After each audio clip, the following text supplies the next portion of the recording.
Campaign 2018 is underway in Calvert County. Today we're going to talk about the commissioner's race in Election District 1. The incumbent, Republican Mike Hart, is with us. Mike, it's good to have you here. Nice to be here, Marty. For our cameras. Tell the viewers and readers out there about your background.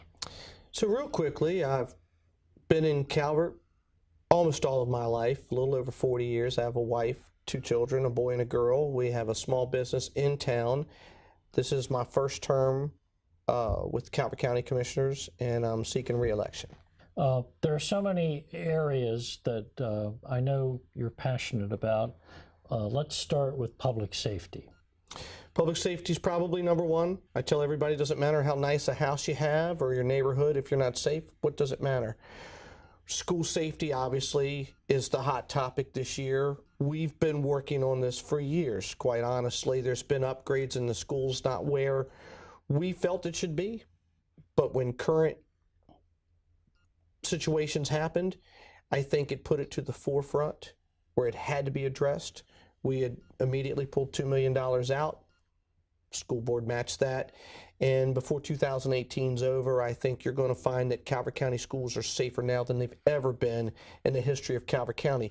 Does that mean they are foolproof? No.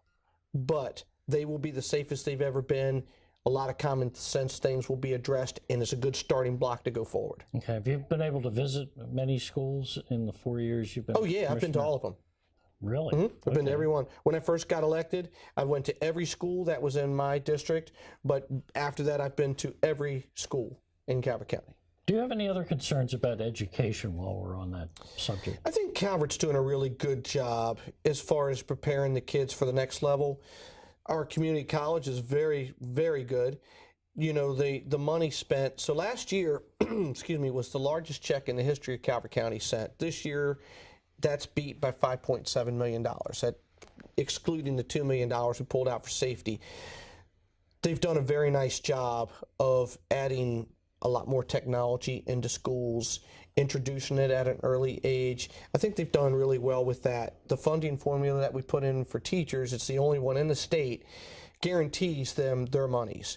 There was a lot of distraction when I came on about teacher salaries.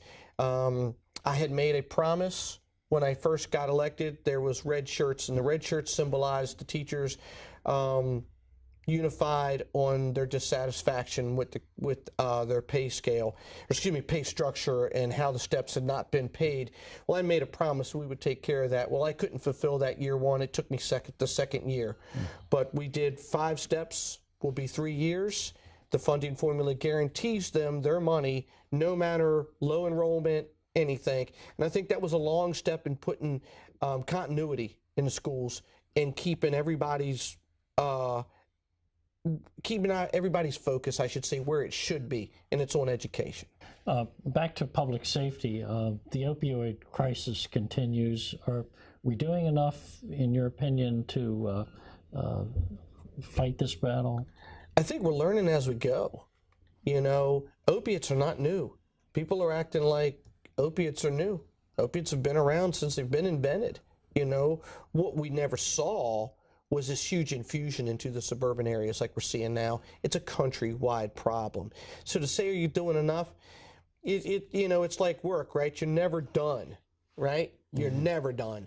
You know, when there's absolutely no opiate abuse, then you could say you've done enough. What we've done is identified first, we had a problem. Now, as simple as that sounds, there was a lot of communities across this country didn't think they had a problem. They looked around, their kids are getting good grades, they're participating in scholastics, and doing well in their scholastics, they're in sporting programs. They didn't think they had a problem. Then they find out that they had this problem. So we identified that we're no different than the rest of the country, that we're affected by this. We've worked very well with law enforcement. We've increased the amount of drug dogs.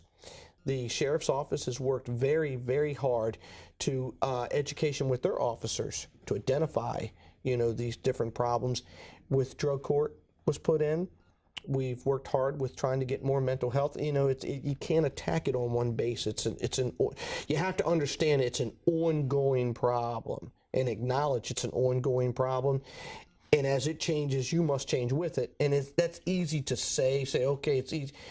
But you really have to be focused on doing that. You know, as we're seeing that it was a pill problem. Then it went to heroin, it was cheaper. I mean, who thought we'd be talking about heroin in 2018? The only needle I ever saw when I was a kid was at the doctor's office. I mean, Calvert County never dreamed it would have this issue. Now it knows it, and we're pushing back like everybody else. I want to hope that we're making good ground on it, but I think history will be the best judge. Well, there's one solution that people perceive it as a solution to the opioid crisis that's also seen as maybe a solution to more economic development, more revenue, but this board has no political will to support it. That would be medicinal marijuana. How do you feel about that? So let me explain to you about that. So that's become this hot topic, medical marijuana. The federal government says it's a class 1 narcotic and it's against the law. So I was elected to obey the law. I wasn't elected for my personal opinion. I wasn't elected to go to people's homes, tell them how to live, what they should do. We've gone to the state for the past couple of years. This didn't just happen. We knew it was coming. We've petitioned the state, tell us how to handle this. Basically, it's happening. Here it is. Put it in your town. We've talked to the police how to handle it. There's no clear-cut message how to handle this. So as an elected official, I cannot knowingly and willingly violate federal law. I've had people have heartburn with this and say, well, the state of Maryland says this. Well, the state of Maryland said, excuse me, not the state, states said women couldn't vote, and the federal government said they could. The federal government is the law of the land. It's not for me to interpret, but it's for me to follow. That may be unpopular at times, but I don't have that option. You know, it's well, I'll follow this law, but I won't follow that law. You either refuse to break the law, or you're a person that says, well, I'll break the law when I feel it's convenient, and I won't break the law. I won't cast any judgments on anybody, but I think the federal government is the one that needs to take the lead in this. If they're going to turn a blind eye to the states, then they need to have a clear-cut way. How do you have a business that's a cash-only business? It's no secret to people out there, I sell alcohol. I don't hold moral high ground on anybody, but what I sell is legal in the federal government. But it has strict laws on how it's sold and how it's taxed. You can't use health insurance to purchase this. You can't use a credit card. You can't write a check. It's a cash-only business. But then you turn around and you say to the county commissioners, well, hey, Maryland says it's legal. Well, apparently the banks don't. Why can't they take a check from it? I mean, there's so much miscommunication. There's so much confusion. I think it was unfair to put this on local governments without clear-cut direction. I think it was, besides unfair, it was, what's a proper word here? I try not to offend people on a regular basis, but it was careless to just roll this out on a population and say, you will do this, but we're not going to give you any direction of how to handle it. Okay, so that needs to be resolved at the state level, is that what I'm hearing? State and federal government. Right. Those two need to sit in a room and say, the federal government says it's illegal, but Maryland said it's not. My understanding of the law is the federal government rules the land. We have studied this with our lawyers. We've had outside lawyers. The law of the land is it's illegal. Doesn't matter if I agree or not.